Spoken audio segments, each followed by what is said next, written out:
Welcome to Quality Time with MoreSteam. I am your host, Dan Swartout. My guest today is Jon Dario. For over 30 years, Jon has worked to solve one big problem. How do you help teams stay consistent when everything is moving fast and constantly changing? Now, Jon has had an amazing career. He managed Gap's busiest store in New York City. He ran 240 stores and $1.7 billion in business at Travelex. And today, he's the CEO of Edison Properties. Jon's also written 4 books about management and leadership. Check those out in the show notes. In our conversation, we talk about what goes wrong when big plans from company leaders don't make it down to the people actually doing the work. We discuss how to build real follow-through when you're managing dozens of stores, and we explore how to keep things running smoothly in industries with high employee turnover. This is about making operational excellence work in the real world when you can't slow down. Let's get started with my conversation with Jon Dario. Today, we are lucky enough to be joined by Jon Dario. Jon, welcome to the show. Thank you so much, Dan. Appreciate it. Jon, you have had an incredible career in business. You've had an incredible career in management. You're an author. So much to share, so much to talk about it. Before we dive in, could you please give us some background about yourself and all the things that you've accomplished? Sure. Thank you. And thanks for having me on the show. I believe it or not, went to school for aerospace engineering, and I quickly found out that college life was more fun than calculus. So I ended up in marketing. I graduated from Penn State and immediately went into retailing. I started with Macy's, and it wasn't a plan. I had no real intention to get into retailing, but as I stumbled into the world, I loved it. I really became attracted to the dynamic environment that retail management provided, and I found out I was pretty good at it. And so I progressed through a couple of jobs at Macy's. I ended up spending some time at a regional sporting goods store. But then I landed at Gap and I spent a good solid 10 years at Gap, and I did a number of jobs for Gap where I had varying degrees of responsibility in management and leadership. And from there, I went into financial services retail, spent some time with Bank of America and Travelex foreign currency exchange. And eventually I landed in the role I'm in now, which is I'm CEO at a real estate company that does has a number of retail businesses in the New York and New Jersey area. And along the way, I've written a few books. I've done some video training. I've done some speaking engagements. I'm an adjunct professor at Seton Hall University, and all that is I just have fun with it. It's a way to kind of expand and pass along some of the great stuff I've learned. I've had the benefit of working for some great people and great companies, and I love to share it all with others. Well, thank you so much for sharing it with us. First of all, CEO at a real estate company in New York, and you're writing books. How do you find the time to do all this? I imagine being CEO of a real estate company in New York is more than a 40-hour-a-week job. Yeah, it's a big job. I mean, fortunately, I've got an absolutely wonderful team, and they make it quite easy on me. And to be blunt, I've gotten pretty good at what I call action item management, or AIM, and includes the entire company, the entire team, and it takes a lot of the pressure off of me, to be honest. And more than that, I use my weekends and my evenings and my early mornings and kind of work in the other stuff. Jon, you've had such an amazing career. Macy's sales manager to managing 240 stores and $1.7 billion at Travelex, right? Yep, correct. What's one management challenge that kept showing up everywhere, regardless of where you were, regardless of the number of stores? What's the one challenge you found to be universal? Pretty simple, consistency, consistent execution from the team. It didn't matter whether I was managing one store with a handful of employees or I was managing 240 stores across all of North America. Um, Getting the same type of consistent results and getting the team to perform the same routines day after day, hour after hour, has always been a challenge, and it still is. And it requires um, uh, what I think is a perfect blend of structured discipline, but also flexible creativity to allow people to do what they're good at. And that's sometimes a tough line to walk, but finding that balance, I think, is the key to helping people operate within a kind of a context or a framework that the organization benefits from. When you reached out to me initially, one of the things you mentioned is that you enjoyed the episode with Peg Pennington talking about lean management. So I wanted to talk to you a little bit about that. When you're overseeing 185 stores at Gap or 240 at Travelex, where does strategy actually fall apart between the executive suite and the store floor? That is a great question. Um, you know, the key is that the people who are on the front lines in large organizations aren't the ones who are setting that strategy, and so they're in those cases disconnected by a few layers of management, and the message ends up getting can get distorted. And maybe more importantly, the you know I use the analogy of a GPS in your vehicle to management. A GPS depends on an accurate and specific destination being entered first before the GPS will calculate the driving instructions. And I think the same in management. When the front line is somewhat disconnected from understanding exactly what the desired result is, it's easy for them to kind of create action steps that aren't aligned with the organizational goals. So at the bigger the organization, the harder it is to kind of keep that consistent message all the way across the organization and all the way across the teams. So I think from my experience, one of the important foundations is to make sure that everybody understands very clearly what the objective is, and that the objective is relevant to what they do. It's communicated in a way that is relevant to what they do on a daily basis, and they understand exactly what the priorities are, because they're faced with having to make decisions when priorities compete with each other every day. You've obviously had a lot of success as a leader. So I want to talk about communicating as a leader. Two people can convey the exact same message, and yet it can be received differently based on how it's conveyed. What are some effective communication strategies for a leader to talk about that strategy and get everyone on the same page? Sure. Um, I think I'll I'll answer it with 2 points. Okay. Well, I think that it's really important to start with just a general confidence that people want to do the right thing.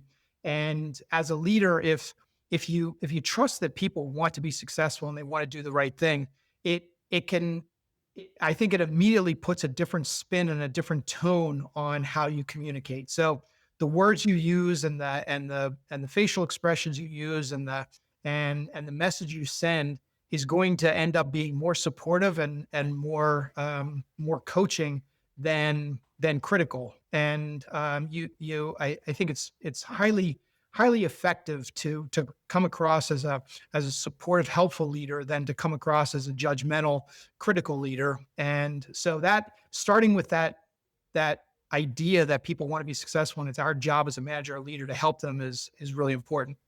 I think the second part is really about tailoring your message to the individual and being a great listener. In other words, it's too many managers and leaders, I think, are so intent on getting their message across that they miss the communication that's coming back to them, whether it's spoken or nonverbal.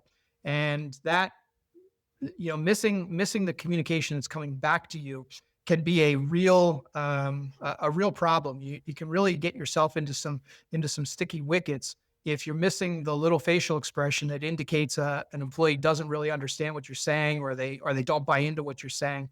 You can walk away thinking you've got buy-in, and you don't, and you come back an hour later, or a day later, or a week later, and the job's not done the way you expected it to be, and it was all there for the observation in the beginning if you'd just been paying attention.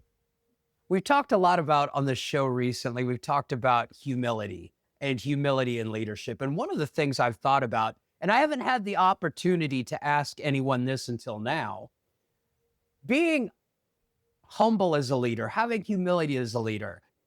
Sometimes you see that, and then sometimes you see leaders who are so self-effacing that it's almost like they're putting on a show. I know I have to be humble, so I'm gonna, look at me. I can't do this. Look at me, everybody. I'm just like everyone else. What's the difference? How do you show that humility without going so far that people are like, I'm not buying what this guy's selling?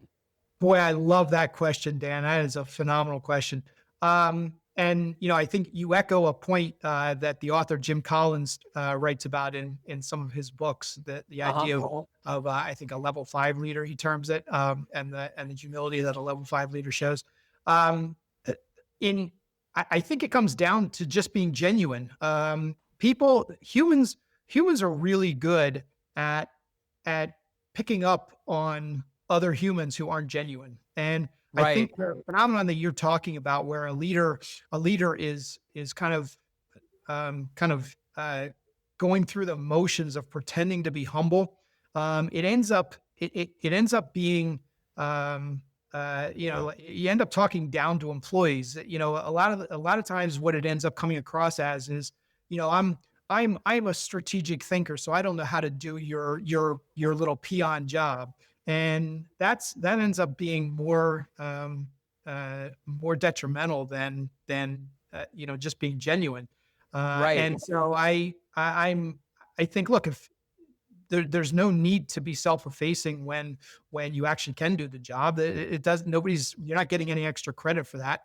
But I think humility really comes from a genuine belief that you're not able to do everything yourself, and you need the rest of the team, and other people are smart and good and capable. And if you truly believe that, it will come across in how you share credit and how you communicate with everybody else. Yeah, I've been in those situations where somebody who is in a leadership position is talking down to you, not so much directly talking down to you, but by putting a show on that, look at me, I'm just like everyone else. Look how humble I am. I can't do this. It's almost more. I almost feel like I'm being talked down to more than if you just talked down to me directly. 100%. I think it's a great point. Absolutely. Excellent. I want to talk about standard work. And obviously your career has been so varied, with so many different opportunities for leadership, so many different areas as far as number of locations, number of employees, amount of business done. How is it different, leader standard work? How is that different for a district manager overseeing, say, 41 stores versus like a store manager with a smaller team? How is that standard work different? Yeah, I think it's different from the standpoint of the level of involvement that you can take in the kind of the work lives of everybody you're dealing with, and perhaps in the breadth of stuff that you cover in your job. In other words, if the span of control is less, then your breadth of responsibility is probably more. That said, the real core skills and the real core behaviors, I think are pretty similar. Whether you're leading, 200 stores or a small team in one store, it seems to me like managers, if they're good at helping the team be focused, and they're following up and getting involved in what people are doing, and they're providing feedback that is helpful and capable, then those are the three behaviors that apply no matter how big or small the team is. Daily huddles, weekly huddles. You're Yep. doing these, obviously. Yep. How do you do them effectively and have structure when you're in, say, a retail environment that is so fast paced and could change on the hour? Yeah. Again, I'll approach it from two angles. I think the first angle is that I like to try and separate the concepts of kind of task assignments and routines or standards. And there's particularly in a retail environment, there's certain routines or certain standards that are just part of the of the daily job. Helping customers is a and the way that the organization has teaches its frontline to help customers is a standard, and that shouldn't change from day to day. That's a priority that exists. Tasks that go beyond the daily routines are extra assignments, and I think being able to communicate the whether it's in the daily huddle or in weekly progress meetings or whatever. I think those are you have to be able to separate those two things so that the team understands where to draw the line and what their latitude for decision making is and prioritizing is in that regard. Secondly, I think that the further down the organization you can push responsibility for owning the agenda, the better off you are. In other words, as a manager, if the people who report to you own the agenda and they come and they're the ones leading the huddle, whether it's a daily huddle or a weekly progress meeting or even an annual performance review, they're then owning the work, and they're owning the conversation, the priorities, and granted, different employees are going to be at different they're going to have different levels of ability to carry that conversation.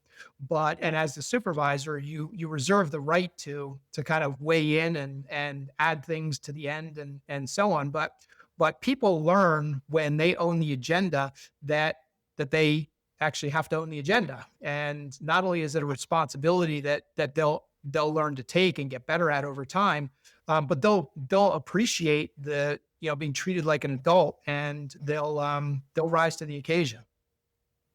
Jon, one of the things we talk about, and this is fascinating because with all of your experience, I feel like I'm tapping into some incredible knowledge right here. And thank you. You said you love to share, so I appreciate that. I'm going off script a little bit with some of the questions I had planned because of your vast experience and knowledge. One of the things we talk about a lot in continuous improvement, Jon, is we talk about giving people ownership.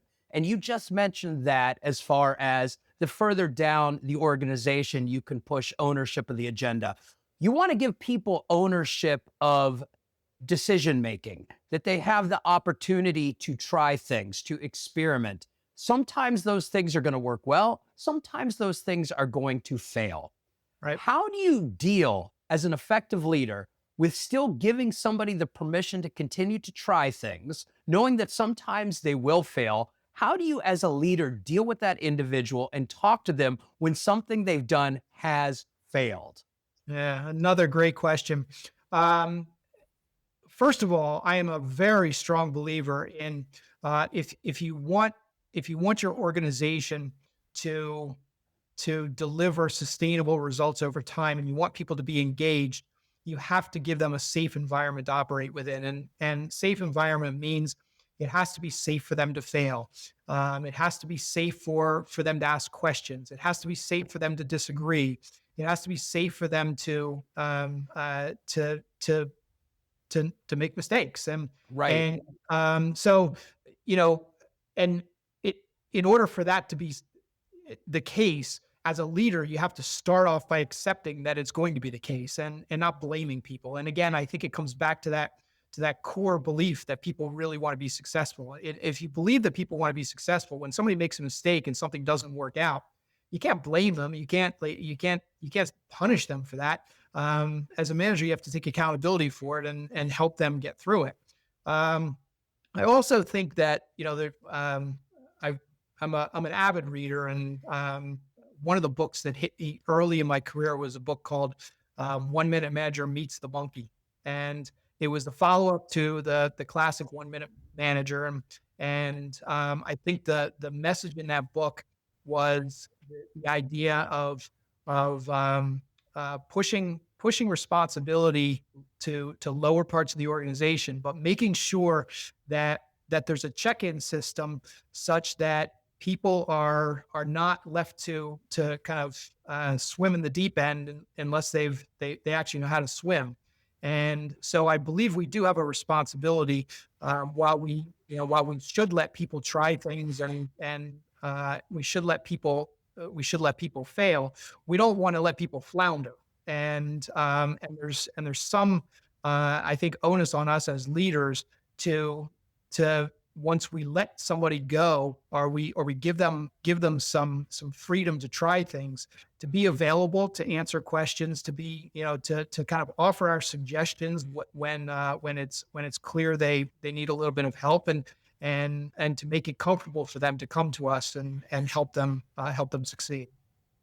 Jon, I know I will eventually share some video clips of this episode. Right now, to all of the listeners, Jon has a Penn State basketball hoop in the background. He mentioned earlier going to Penn State. I have to ask, did you start on main campus or did you start at one of the branch campuses? I did start on main campus. Okay. I had a friend in high school who started in the Altoona branch. Sure. That's not too far away. Yeah, I spent a weekend with him in Altoona at the Altoona branch, and I went to Happy Valley for the Ohio State-Penn State game in both 1994 and 1995. Yep. Great area. Lots of fun at Penn State. You said it was a lot of fun. What are some of your number one college memories of going to Penn State? We've had a lot of Big Ten. Our most recent guest went to Michigan. Okay. Got his MBA at Michigan. A lot of Illinois, a lot of Ohio State. Penn State, I think this is a first. Tell me a little bit about it. Well, geez, before I got there with 45,000 students, I was given all the warnings that, you're just going to be a number. You're going to walk around campus. You're not going to know anybody. Nothing could be farther from the truth. Every time I walked to class, I was running into people I knew, and it felt like a real community. And despite the 45,000 people there, I got to, I happened to be at Penn State. My freshman year was Penn State's first national football championship. Against Georgia. Against Miami, I think it was. Okay. I could be, you know what? I'm mixing them up because I was there for 2 national championships. I might be mixing them up. In any event. They beat Miami and Vinny Testaverde in the 86 season. That was 86. That was my second one. You're right then. And then I believe when Herschel Walker was at Georgia, they beat Georgia in the Sugar Bowl to win a national championship. And there are some who would argue that in undefeated seasons where they didn't win a national championship, that they should have more, Jon. That is true. And that was a bone of contention with my dad for years before I got to Penn State. Oh, really? Yeah, it was. He thought that Penn State deserved some better recognition before I got there. In any event, the national championship in '82. Thank you for correcting me. You're right. Sugar Bowl, and that experience was absolutely phenomenal. It kind of ruined football for me, ever after, because it just doesn't get any better than your freshman year at a big school winning the national championship. That's fantastic. Love hearing about Penn State. My friend who went to Penn State absolutely loved his time there. And I have to say, when I was there to see Ohio State win. I was there to see Ohio State lose. And everyone was just nice as can be in victory and defeat. Just great fans. And that's only because you were not from the University of Pittsburgh at that time.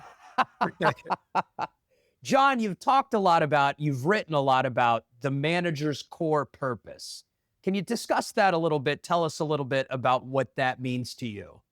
Yeah, I think it's pretty straightforward. The manager is kind of the link between the organization's owners or leaders or headquarters and the front line. In other words, the manager is the conduit through which the organization achieves its results and its success through the front line. It would be amazing if organizations, if somebody, the owner of a business could send an email to every one of its 5,000 employees, and everybody would execute it perfectly, and there would be no need for managers. But that's not the case, thank God. Otherwise, I wouldn't have had a career. But the reality is that managers kind of have to translate that vision, and then have to be there to make sure that the results get executed, or the actions get executed and the results get delivered. And I call the manager the amazing link. The manager is the amazing link in the organization that kind of gets it all done. We've talked about on the show in the past the difference between management and leadership, but I think that to have effective management, you also have to be a leader as well. Am I off on that? Nope. I think you're spot on. And I think the debate about management versus leadership, which one's necessary, which one's better, I think it is, it's an important debate to have, because there are some skills that are different. By the same token, I think leadership is about having people follow you. And as a manager, it's really important as a manager for you to be respected, and for people to buy into the role that you have with them. Otherwise, they're going to do it when you're watching, and they're not going to do it when you're not watching. And that leads to inconsistent behavior and inconsistent results. Thanks, Jon. A short break is coming up in just a moment. And when it comes to this short break, my behavior is very consistent. I play it every episode. So stick around. We'll be right back after this short break. MoreSteam's enterprise process improvement platform includes the tools, training, and software you need to transform your organization into a problem-solving powerhouse. Join the ranks of Fortune 500 companies that trust MoreSteam for their enterprise process improvement. Visit MoreSteam.com to learn more. Also, I want to take just a moment to thank you for listening to Quality Time with MoreSteam. You can email the show at qualitytime@moresteam.com. And if you're enjoying the show, please leave a rating or review on your favorite podcast service. I play a short break every episode, but I don't think I've ever thanked you for listening to the short break, so thank you. And now back to my conversation with Jon Dario. I want to talk about how you shifted focus in your career from retail to banking. You mentioned Bank of America, and at Bank of America, you designed processes for quality sales interactions. Right. Tell us a little bit about that, because then I've got a follow-up question that I think talks about something we've been talking about a little bit already. Sure. It was an interesting time at Bank of America. Bank of America was attempting to bring more of a retail mentality to its bank branches, and there were a number of us directly from Gap that they hired at the same time, but also people from some other large retail organizations. So I was part of a group that kind of came in under that mission. And it wasn't too different, to be honest. It's still banking. It's fine. The products are different, but the idea of delivering products and services to retail consumers was essentially the same. And the idea of designing processes for quality banking conversations, for instance, was not a whole lot different than a 5-step sales process for a Gap store, or a process for a call center employee interacting with a calling customer. It was simply a matter of trying to identify customer needs and have a two-way conversation that allowed bankers to truly diagnose what the bank's product, what best products would work for that particular customer, and make the match. So I think Bank of America had a a good idea. Liam McGee was the head of the consumer bank at the time, and it was his mission to do this. And I think it was a good mission. And it was fun to try and translate all that, the retail experience to a financial services industry. I miss going to the bank. I enjoyed going into the bank. I liked talking with the tellers. I liked talking with my bankers. I got to know them. They got to know me. That's one of the things that I do miss about kind of the modern conveniences. So one of the things I want to ask you, because I could pick up on this as well, and we talked about authenticity a little earlier on. How do you build process discipline in that banking segment while keeping customer interactions feeling authentic? Because I know I could tell when I'd go to the bank and it was somebody I didn't know yet, and they're like, I've got to ask this guy a question and I have to talk to him. And it really, sometimes I'm like, do you have anything else in the script? Because this one ain't working. You know what I mean? I know exactly what you mean, and I think there's maybe two tricks to this. First, as much as we script conversations or script checklists or sales processes, I believe we need to give freedom to individuals to say things in their own words. And if they understand the purpose of the process, in other words, if let's talk about selling a mortgage in a banking situation. There's a certain piece of information that you have to gather, and there's there's perhaps a logical way to gather that information, or an order in which to gather that information, but the words don't have to be exactly the same. And if you give people the freedom to use use the words that are comfortable for them, they can follow the checklist or follow the process without it coming across as scripted. And then secondly, I think that sometimes if we're just good at explaining to a customer and telling them up front what we're doing, they get it. You remind me of a situation. I was in one of my bank branches one time, and there was a customer at the teller window, and the teller went through our prescribed process of saying, "Ma'am, you've got a very high balance in your checking account. I'd like to recommend that that you open up a CD or do something else where you can earn more interest." And the customer went ballistic. She started yelling at the teller and saying, "Why is it that every time, what do you have to gain from this? Why is it that every time I come in here, somebody tries to get me to open a CD?" And the poor teller had no idea what to say to that. And I stepped in and I just said, "Ma'am, it's really simple. What we have to gain is a happy customer. It's that we're all we're trying to do is do something good for you because we want you to stay with us and not go to Wells Fargo." And she looked at me and she said, "Oh, okay, well, that makes sense." And I guess my point is, sometimes when we just explain to the customer what we're doing and why we're doing it, they're more forgiving that we're following the process because they understand that there's some benefit for them.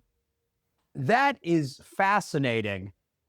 I have somewhat of a similar situation where every time I would go to the dentist, they would ask me if I want to do something about the gap in my teeth. It Okay. almost got to the point that every time I was going to the dentist, I was gearing up for how am I going to answer that question this time. Right, right. And so, I nobody ever said, "Dan, we want you to be as happy with your smile as you could possibly be." But if they'd said that, I think I'd be like, "Oh, now I understand why you're asking me. It's not just because you want to charge me for extra dental work. You're looking out for me as well."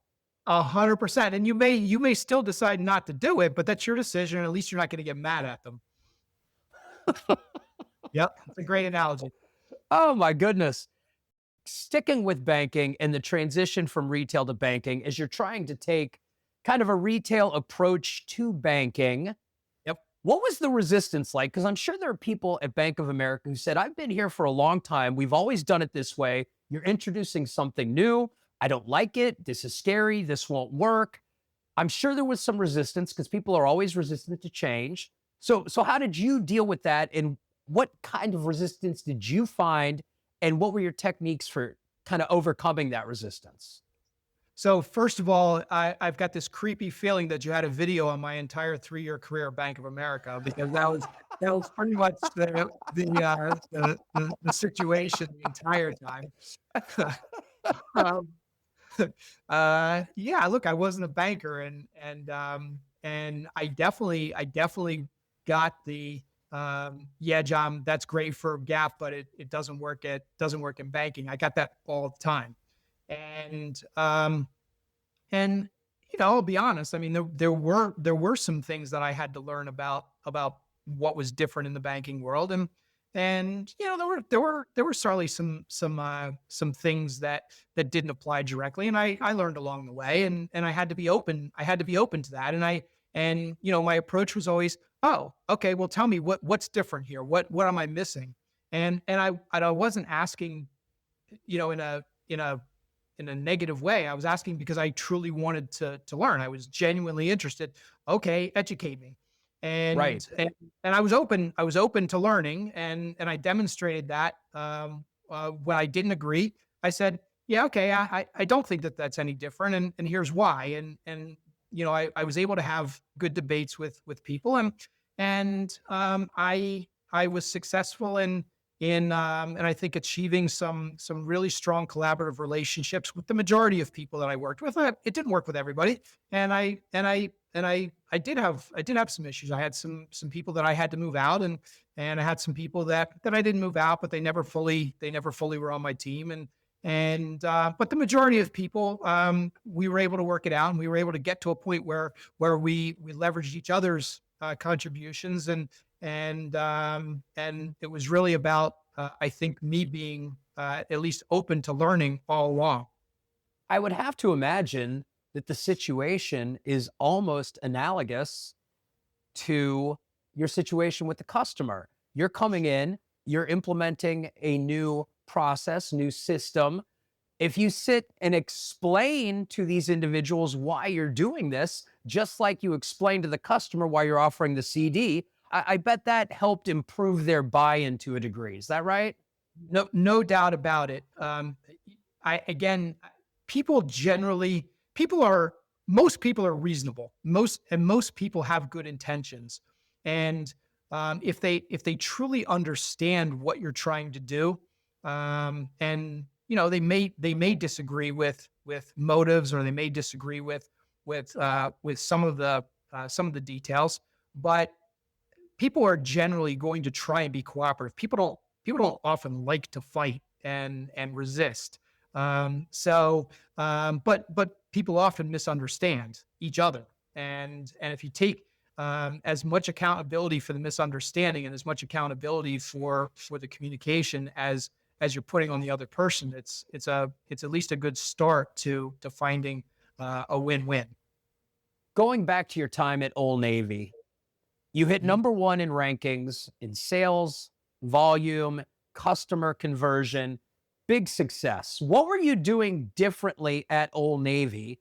And how did you get successful practices to spread across all the stores that you eventually came to manage? Yeah, Old Navy was a challenging environment, because it was at a time when uh, the brand was still growing and still picking up steam, and the at the same time the resources were being challenged, because the cost structure of the business was had needed to be scaled down a bit, and so the stores were getting busier, but payroll expense in particular was being ratcheted down, and so managers were under a significant amount of pressure to juggle priorities. And the thing that I think was most important to my success at Old Navy was the ability to kind of prioritize what was most important to the Old Navy business, to the things that really drove the business. And the Old Navy business was populated with a lot of people that had come from the Gap brand, where customer service and pretty displays and so on were quite important. In the Old Navy world, those things weren't nearly as important as making sure that you had every single size of every single color of every single item represented and easy to find, and the signs were clear for customers to understand what the prices were, and so on.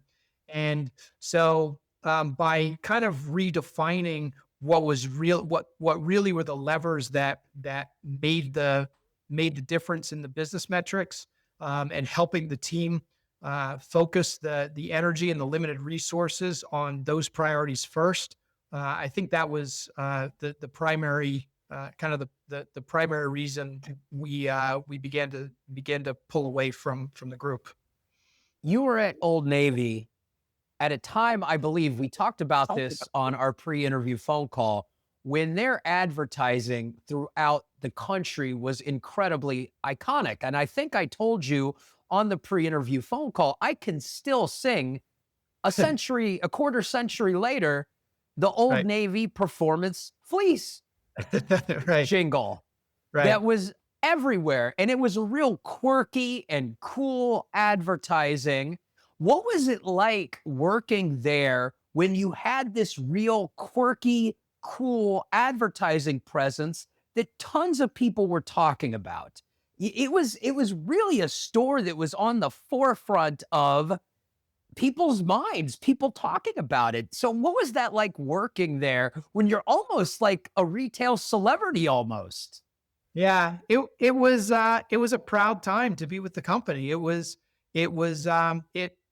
felt great. I mean, we were between Old Navy and Gap and so on. I mean, they were doing Saturday Night Live skits about us, and pop culture icons were wearing Old Navy and Gap stuff on the red carpet, and giving shout outs to the brands, and it really was a time when it felt good to be part of that. It felt, that the company was filled with people who really knew what they were doing.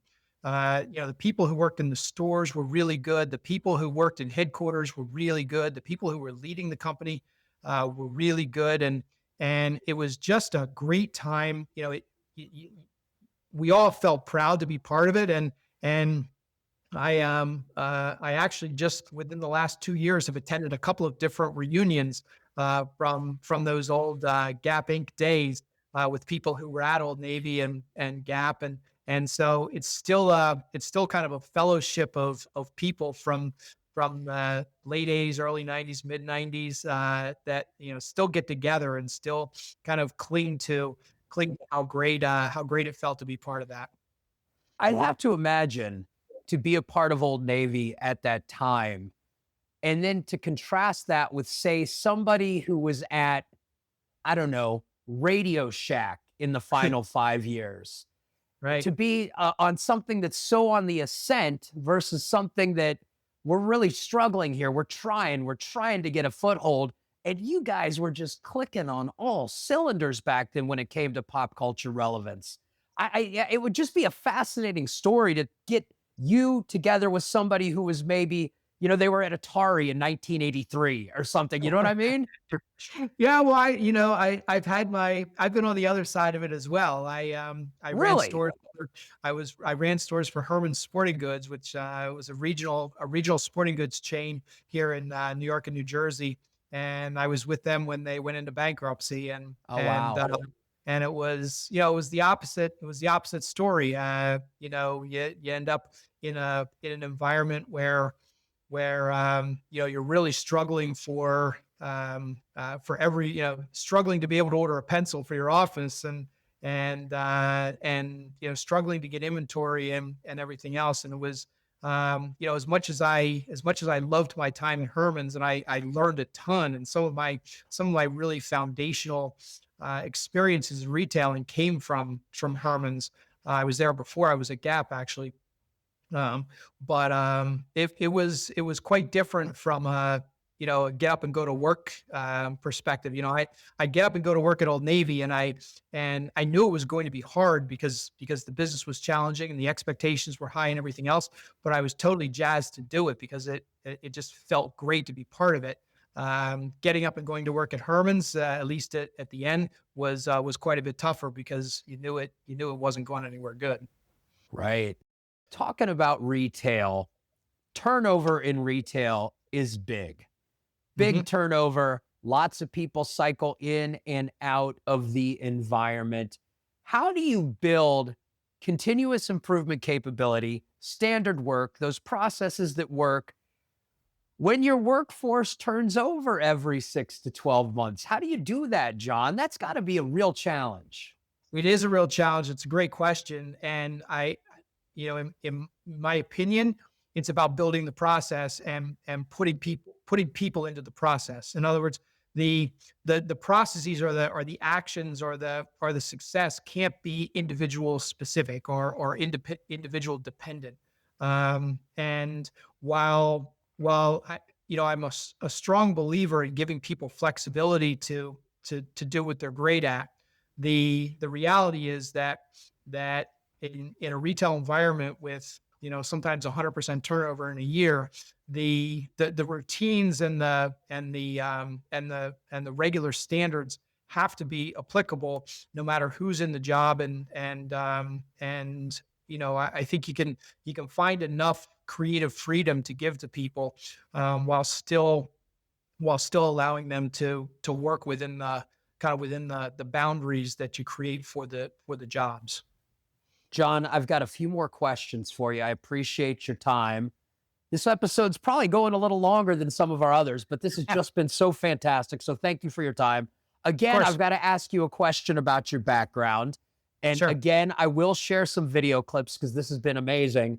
Who's playing guitar in that picture above the Penn State basketball hoop?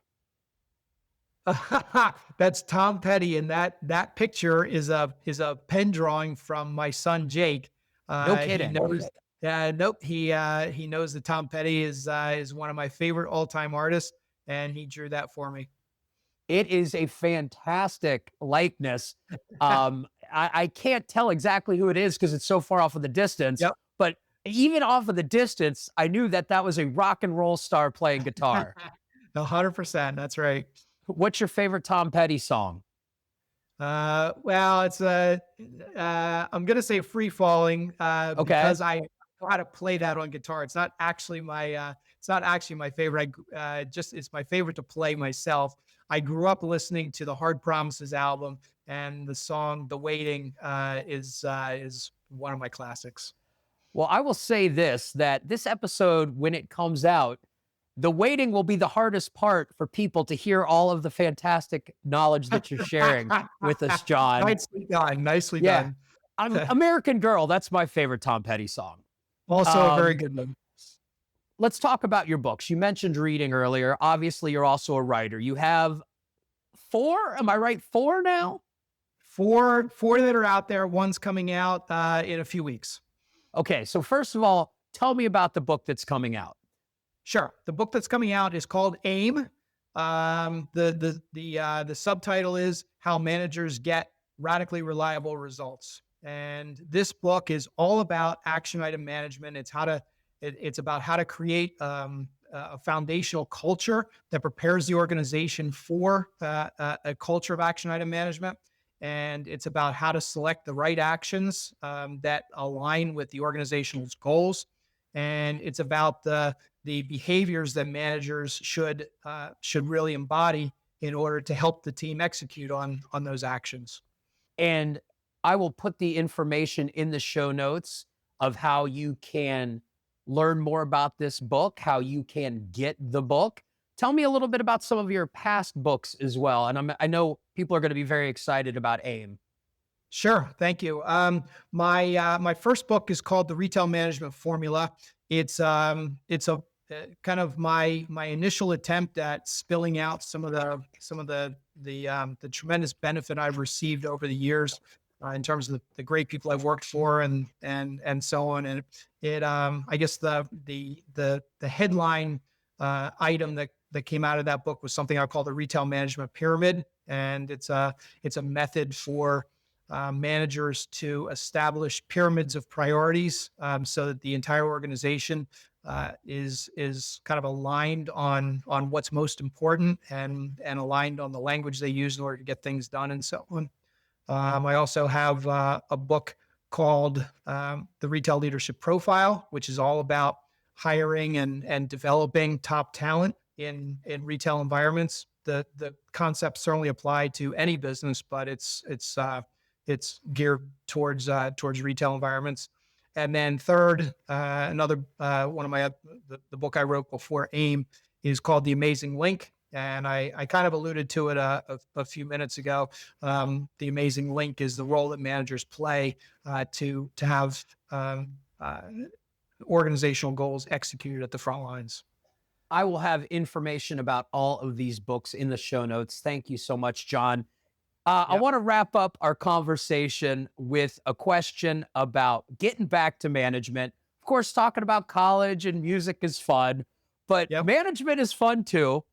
What's one management practice you wish you'd started earlier? Something you learned along the way, the journey of your career, that if you said, man, if I had started doing that day one, it would have made such a difference. Yeah. I wish I had learned the secret of truly being collaborative earlier in my career. I spent too many years early in my career kind of muscling through, working ridiculously long hours, and thinking that I had a monopoly on good ideas, and being overly directive and so on. And I was pretty effective at it when I was managing in smaller environments. But once I started, my career started to grow, and I was running bigger organizations and bigger teams. It just didn't fly. And I had to learn from that point on that I really needed to use a more collaborative style with the people I was working with, or even the people I did not have direct authority over. And once it hit me that was the way to go, it quickly snowballed into me realizing that, wow, there's a lot of other really smart people in the company and in the world, and all I need to do is get into good conversations with people and kind of help unlock ideas rather than have all the ideas, and that changed my world. And I really wish I had started off earlier in my management career knowing that. Jon Dario, thank you so much for joining us. Anything that we have not touched upon that you would like to share before we end this interview? Boy, this was a great conversation. We covered a lot of ground, and I am so thankful for the platform and so thankful for the great questions. It really was an enjoyable conversation. Thank you so much, Jon. As Jesse the Body Ventura used to say, the pleasure was all mine. This has been fantastic. Thank you. Actually, he would say the pleasure is all yours. So I completely messed that up. I'm editing that out. Jon, this has been a fantastic conversation. Thank you so much for sharing all that you shared. Again, I will put the information about your books in the show notes, how people can reach out to you. And I thank you. This has really been great. I've kept you a little longer than I thought I was supposed to. And so thank you for indulging me for the extra time. And I went off script a little bit because you raised so many interesting areas of questioning. So thank you. Thank you so much, Jon. Appreciate it. Dan. I appreciate it. Thank you. We'll be back in 2 weeks with another episode of Quality Time with MoreSteam. Thanks again.